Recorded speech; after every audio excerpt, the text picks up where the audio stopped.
Everybody, it's Mama Kay coming at you from Winnipeg, Manitoba, Canada with another amazing interview. Now, I'm so excited to be interviewing this person because I really feel like I'm at the very beginning stages of getting to know them. We've known each other, we were just talking about it, for probably about 6 years or so. I met them the first time when I was working at a school called AE Wright, and I had hired them to do a flute workshop. But being flute players in Winnipeg, we're a pretty tight-knit community, so that's where I know them from, really, I would say, the most. But without further ado, because I feel like I'm talking too much and I want them to get a chance to, special guest, who are you? Hi, so my name is Beck Watt, and my cat here is Tammy. I teach currently at St. John's High School. I also teach with the Systema Winnipeg program. I do their, what used to be kind of their woodwind department, and now it's specifically just flute focused. And I still do a lot of clinic work in schools as much as I can. It's a little bit trickier now with the day job, but you know, I get around to a few things. Yeah, so I guess, you know, doing a lot of freelance, doing a lot of teaching, kind of keeping my toes in all the pots. So what do you teach at St. John's? Like, what's the grade level and what's the subject area? So with St. John's, I'm currently teaching grade 7 to 9 band. And then I teach grade 7 to 12 kind of like modified special ed music course. We don't have a super great title for it. Okay, sorry. It's the beautifulness of real life, right? There it is. Yeah, we'll see. He's not going to stay with me very long. So I teach this this kind of like music course for students in some of our more specialized programs. So some of those classes that I run are 4-credit classes, and we do a variety of things. It's very hands-on. This year I started actually doing a bit of exploratory band with them, which was super cool. But it's a lot really focused on like basic music skills, learning a little bit of how to read music, a little bit about percussion. We talk a lot about music the kids like and kind of where that came from and what they like about it and why they like music and why music is important and how it kind of works in our society and in different cultures. Yeah, that's sort of what I do. That sounds perfect. I think it's really, really important to meet kids where they're at. Right. Right, you can't force I don't know how to even explain this. You can't have your own agenda especially in certain areas where maybe band isn't really a core part of the school there yet. Right. You have to build from where the kids are at, right? You got to get the buy-in on some level. Yeah. So yeah, I've been this is my second year at St. John's. Hoping to make it a third. And I knew coming in that it was a bit of a rocky environment because I had been working with King Edward School with the Systema Winnipeg program while I was doing my interviewing process. So I was kind of able to kind of spy in and be like, okay, what do you guys know about St. John's? What's happening there currently? Like what can I offer that's not currently being offered? So my goal last year was just to kind of come in and be able to be an actual music teacher, because the people that they've had prior were not necessarily as skilled in some of the things that I'm skilled in. Like, they brought different skills to the table, but there were some kids that really wanted band. And so I was really happy to kind of come in, but they were pretty skeptical. Like, the kids judged. Like, they're like, we don't know about you. Like, you look like a kid. What do you know? And I was like, well, I actually know things. So like, let's build these relationships and let's figure out where to go from there. Well, you have such incredible creativity and openness to these kids. They're so lucky to have you there. It's been a really great journey. And I've like developed a really, or I guess like starting to, in 2 years, there's only so much you can do, but I definitely have a group of like grade 8, 9 students that I had as my grade 7s last year, who are really like bought in and like they show up and they do the work, and it's been really exciting to watch that flourish. it's difficult now having, not being in the classroom and not being able to connect with those kids on a regular basis in the same way that we used to. but it's still, I'm hoping that, the communication we're doing online is sort of enough to kind of keep them connected with this community that we've been trying to build for the last year and a half. For people that maybe don't know what Systema is, because we have people that are not just watching from here in Winnipeg, but from across the country, which is really exciting. Yeah. Can you explain a little bit of what Systema is about? So Systema is a after-school music program that started in South America as a way to sort of help youth kind of get into something a bit more productive, I guess you could say. So the program is it's a music intensive program. The kids are there Monday through Friday from 3:30 to 6. So it's a long day for them, but they get dinner, they have, some exercise time, they get private lessons, they get group lessons, they play in an orchestra, all the instruments are for them, there's no cost to families. So right now we've got that program operating mostly for students in grade 1, 2 through grade 8. It's been a little bit tough pushing it into the high school because there's usually a hub school that is an elementary school or an elementary middle school, and then those kids kind of disperse to different high schools sometimes. So it's been hard to keep them kind of attached through that transition into high school, but through their middle school, elementary school years, a lot of them really stick it through. If they start in grade 2, like we see them through that grade 8 graduation a lot of times, which is really cool. And they come out with like quite really high level music skills, usually on a string instrument, so violin, viola, cello, or bass in some cases. But we've been trying to develop that, or extend that, I should say, to incorporate students who play brass and woodwind instruments as well. So right now I'm teaching in Seven Oaks School Division, and we have myself teaching flute as part of our kind of woodwind program. And then we have a teacher who's focusing on brass, specifically trumpet, but in our older, more advanced level, we also had a trombone player and a French horn player. That's really incredible. I wish that was more widespread across the city. Mm-hmm. Yeah, it would be nice to have that opportunity for more, but it's a program that's, in this case, uniquely funded through the WSO and through the Winnipeg School Division and the Seven Oaks School Division. But again, it also like relies heavily, like most arts things, on like private donation and on like funding that we do. So it's a unique program, but it's also like any music program, it can be an expensive program. So it's hard to kind of have schools buy into that. But it's a great opportunity for the students, and it gives them a really structured place to be for that, 3:30 to 6, when maybe parents are working and the kids would otherwise kind of be maybe at home alone or sitting at school doing maybe nothing. So it's a really cool opportunity. Now there's a website for it, right? For Systema? Yeah, there is. So it would be, at least for here, you'd find it under the Winnipeg Symphony Orchestra. They would have there's a Systema link through there because there are primary people. So a lot of the teachers that teach with Systema are Winnipeg Symphony members. And then our, I guess, manager, I would say, is directly connected with the Winnipeg Symphony Orchestra. That's amazing. Well, I'll make sure to put a link to in the description of this video so that people can check it out more, and if they're able to, then to help support it, which would be great. Now, absolutely. We're gonna travel back in time, Beck. What okay. was your journey? How in the world did you end up where you are from baby Beck to now? I think about this often. Yeah, I don't know. I guess it's been a pretty interesting ride. I started playing flute when I was 10, I think. Yeah, when I was 10.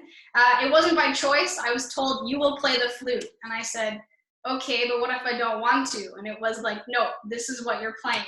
Nobody ever forces flute on people. That's fantastic. Yeah. Yeah, it was pretty weird. My mom was like, didn't want me to play something annoying. And so she thought, you know, flute wouldn't be annoying. So that was like, this is what you're doing. So yeah, I started taking private lessons at 10. My school started their band program in grade 6. So that next year I came in as that annoying flute kid who was like, well, I know everything and I don't want to be here.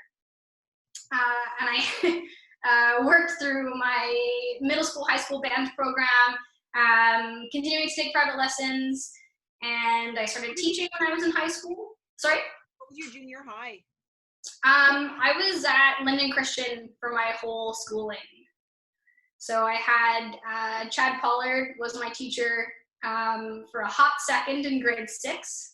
And then we had Greg Cooper came in, and I had Chad again in grade 9 through grade 12, which was a really fun experience. I kept taking private lessons, and I went to university to do music with the intention of doing an education degree, and then quickly decided that I didn't want to. So against everyone's best wishes, I auditioned for the performance program and was accepted. So I graduated with my performance degree, I don't know, like 7 years ago now or something crazy.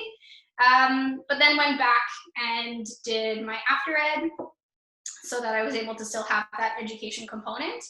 And through those 7 years, I was privately teaching, and I did a little stint at Elmwood High School where I was their regular flute clinician, which was an amazing experience and definitely set me up for the job I'm currently in, because we've got sort of similar demographics as Elmwood High School had, which was very different than my like South End rich private school upbringing.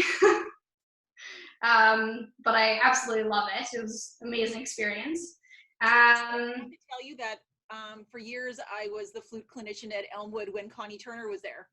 Oh, really nice. And Andrew Wall was there, and that still to this day, those were some of the best times I've ever had as a flute clinician. Yeah, absolutely. I remember when I got that job, I took it off Charmaine Bacon's hands because she was kind of like, I'm really busy. I'm not sure I have time for this. Do you want this? And I was like, absolutely. I will happily take it. At the time, I was still living with my folks, and so I was taking the bus 2 hours every morning across the city into Elmwood, and I was like, why am I doing this? But my first day, I like walked in the band room. I didn't know Mark Sawatsky at all, but I like heard a little bit about him, and I was like, all right, whatever. But I walked in like my little like button-up shirt and tie, and was like, oh, this is not this kind of environment. I was like, we can really just have fun here and like just actually get into whatever needs to happen. Like this is a very different learning environment that I've been in. And I struggled for a couple weeks and then was really challenged to think about hands-on learning and how to manage just an environment that I wasn't like comfortable being in. I'm used to like going into schools where it's like, okay, like the students, like they show up, they're prepared, you're working on high level stuff. But it's like now I'm coming into the program that Mark was building up, which now is phenomenal. But he's like, you know, you've got some challenging kids. Like, I don't, like, we'll see what happens, do your best. And I was like, okay, so what I'm used to is not gonna work. Like, where do we go from here? And it was an amazing experience. I left my last year doing that gig was it was the December before I had Ronnie. So that was 14 years ago was when I left. And I will never forget it. But you know what, it's funny, you know, there's challenging kids everywhere, but it's just a different kind of challenging. And I found that the challenges that I learned to work through at Elmwood are the ones that really help build me into who I am as a teacher. Mm-hmm. You know, it just, I have nothing but love and fond memories of that time. So what made you even want to be a band teacher? Like what drove you into going into music as a career? I think it's just sort of I don't know. I think it's one of those things. I think like any kind of cliche band story, I think growing up through school was tough, and music felt like something I was good at, and I liked doing it. And those teachers that I interacted with were very supportive, were really open-minded, and that was important to me and something that I really valued, even if I didn't know quite why at the time. And so going into music kind of was like, I kind of had my heart set on that from like kind of late. Like I was probably grade 11, grade 12, and I kind of was like, this is what I want to do. And it was just a matter of like, I don't see myself doing anything else that made sense. Like I was good at things, but I was like, I don't care about those things. And this is something that I really cared about, and I felt was important. And so like I feel like it was very intangible at the time. It was like, I'm gonna do it because I'm good at it and I like it and I think it's important. And it's like taken me through like doing university and through doing multiple degrees and through like lots of challenging scenarios. And now I've like come out the other side and been like, oh cool, so like this is why I'm doing what I'm doing. And yeah, it's really because I do like think it's important, and I do see the value in it, and I do see how it impacts kids' lives. And it's been interesting, like times like now where we're like no one can do anything, and it's like the kids are super creative, and that's what they're leaning towards. They don't want to do their math. Like you still have to do your math, but like, you know, they're pulling for something a bit more creative. And I think that's really interesting, and I hope that shifts the perspective in our communities right now, because we're seeing a pushback and like arts is being pushed out. And I'm hoping after this is done that arts gets brought back in, because we see that we've needed that. Yeah, it's what's keeping us all going. Yeah. So, sorry, my dogs are going to start barking right away. Sort of flipping around a little bit.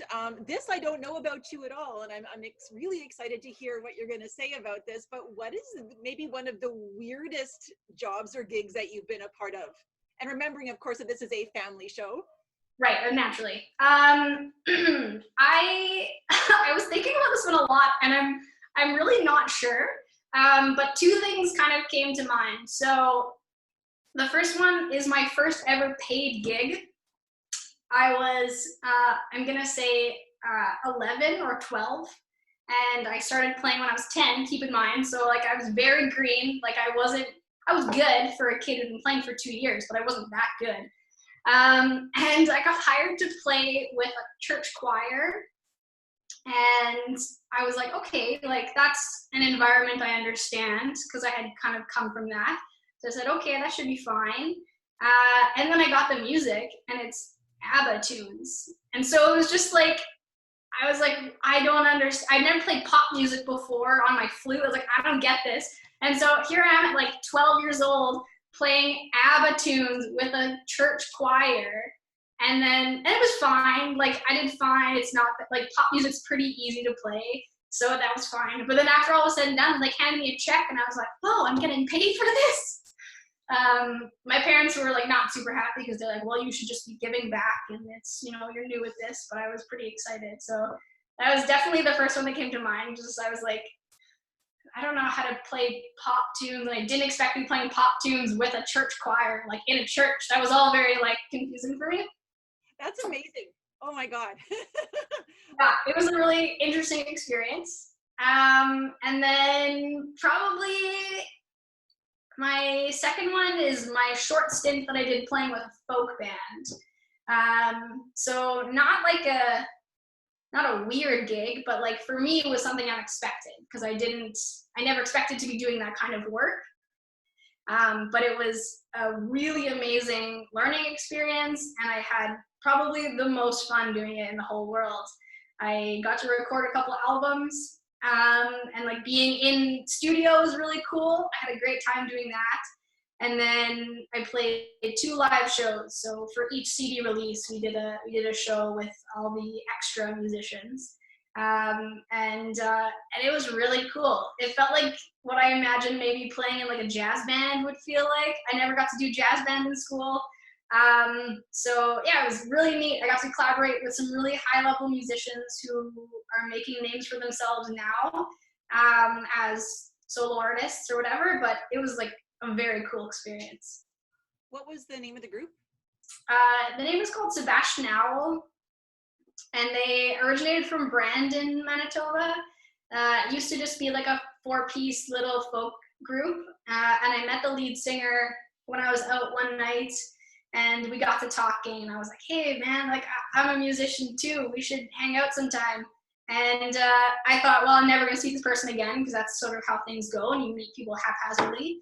But lo and behold, we did actually run into each other again, and a few years down the road, we became friends, and he was like, you know, we're writing some music, we're getting some albums together, we want to expand our sound, like, do you want to join in? I was like, 100%, let's go. So it's been really cool. Yeah, we put out, I think I'm on 3 albums with them, which is really cool. They've got a band camp, so you can like search them up. Easy to find on YouTube? I don't know what they have posted on YouTube, because they've been out of commission for about 1.5 years now. But they have a very extensive Bandcamp account that has free streaming. Be checking that out for sure. Do you have any advice for students who might be thinking about going into music as a career? I think that the biggest advice is to do it if you want to do it. I have a lot of friends who are a little bit older than me who came to music school as their second thing, and they always talk about wishing that they had done that first. So I think that's the big one. If you can make it work, and if that makes sense and you really want to do it, don't wait to do it, just do it. And I think that often that's scary for parents, because they're like, well, this isn't lucrative. And like, not wrong, like sometimes it's not. However, I really think that if you're passionate about something, then you should take that chance to do it. And if you work really hard, you're probably going to figure it out, because that's sort of how it works. Like, hard work does pay off. So that would, I think be my main advice. It's just take a chance and do it if you want to do it. Well, and of course, the best people are involved in music and education. Absolutely. So in these extra weird times that we're in right now, do you have any extra bits of worldly wisdom that you'd like to pass along to anybody who's watching? I don't know. I think this has been a really unique challenge, and I've been chatting with a lot of mainly teachers, because I feel like we see this experience in a very different way than other people are experiencing this. And I think the common denominator, though, through all of that is to be patient and to kind of embrace the uncomfortableness of this. And for me, that has looked really different every day. And the big thing for me has just been like taking a step back, because I work a lot of jobs. I'm really busy all the time. I'm never not busy. This is the first time I'm not busy. So it's been really interesting to see the things that you go to when you're not busy, when you don't have something pressing. And yeah, I think I just embrace that. I don't know. I'm really getting back to like my basic skills with my flute, which is something I hated as a kid and even hated through university. And I'm not loving it, but I'm feeling like I'm learning something, and it's helping me stay sane. Because I'm like feeling like I'm challenging my brain in a way that's different than what I would normally be doing, which is like panic learning repertoire and like running from, job to job to job. So yeah, I think just embracing the uncomfortableness and accepting sort of what comes to you has been, it's been cool. Hasn't it been interesting how this forced time that we're having is really sort of exposing interesting parts of our own personalities? Yeah. The good, absolutely. The ugly. Yeah. Yeah, it's been a bit of a roller coaster. Yeah, I've said some things I regret. I have spent lots of days doing almost nothing that didn't feel comfortable. But I think it's just figuring it out and taking it day by day is really the key. Um, yeah, and not taking anything like too seriously. I get pretty serious, and I like things to be a really certain way. And this has really challenged me to be like, well, it's not gonna be that way. Like my work hours are here to here, but like I'm gonna work from here to here, and then here to here, and then here to here, and then maybe here to here because that's what makes sense for my students, not because it makes sense for me.